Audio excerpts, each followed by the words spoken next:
ಪ್ರೇತಕ್ಕೆ ಮೈಸೂರಾದರೆ ಸೊಬಗಿನ ಶಿಖರವು ಬೆಂಗಳೂರು. ಮಂಡ್ಯದ ಸಕ್ಕರೆ ಬನ್ನೂರು, ಬೆಲ್ಲ ತೆಂಗಿನಕಾಯಿಗೆ ದಿಪಟೂರು, ತೆಂಗಿನಕಾಯಿಗೆ ದಿಪಟೂರು. ಈರನಗೆಯ ಬದನೆಕಾಯಿ, ನಂಜನಗೂಡಿನ ರಸಬಾಳೆ, ಕೃಷ್ಣರಾಜ ಸಾಗರದ ನೀರು, ಈರುಳ್ಳಿಗೆ ಬಳ್ಳಾರಿ, ಈರುಳ್ಳಿಗೆ ಬಳ್ಳಾರಿ. ಕಡೂರು, ಕಿತ್ತಳೆ, ಮರುಗಿರಿ, ದಾಳಿಂಬೆ, ದಾವಣಗೆರೆಯ ನೆಲಗಡಲೆ, ಧಾರಾಪುರದಲ್ಲಿನ ತುಪ್ಪವು ಊಟಕ್ಕೆ ರುಚಿಸಲು ಸೋಸಲೆ ಭರತ, ಊಟಕ್ಕೆ ರುಚಿಸಲು ಸೋಸಲೆ ಭರತ.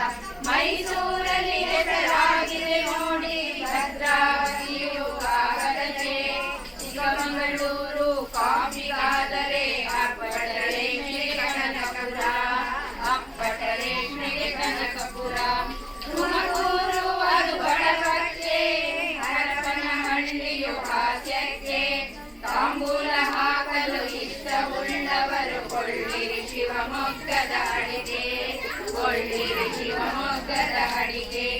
ಹೊಗೆಸೊಪ್ಪಿಗೆ ಹುಣಸೂರು, ಏಲಕ್ಕಿಗೆ ಸಕಲೇಶಪುರ, ಮತ್ತೊಂದಿಗೆ ನೀವು ಮರೆತಿರಿ ತರಿಸಿರಿ ಬರನ್ವಾಡದ ಕಾದಿಯನು, ಬರನ್ವಾಡದ ಕಾದಿಯನು. ಪ್ರಕೃತಿ ಸೊಬಗನ್ನು ಅನುಭವಿಸಲು ನೀವು ನೋಡಿರಿ ರೋಗದ ಜಲಪಾತ, ದ್ರೋಣ ಪರ್ವತ, ಸೂರ್ಯನ ಉದಯ, ಆಗುಂಬೆಯ ಸೂರ್ಯಾಸ್ತಮಯ, ಆಗುಂಬೆಯ ಸೂರ್ಯಾಸ್ತಮಯ. ಆಲಿಸಿ ಲಾಲಿಸಿ ನಾಡ ಪ್ರೇಮಿಗಳೇ ಮೈಸೂರಿನ ವೈಶಿಷ್ಟ್ಯವನ್ನು, ಸಂತಸದಿಂದಲೇ ಗ್ರಹಿಸಿರಿ ನೀವು.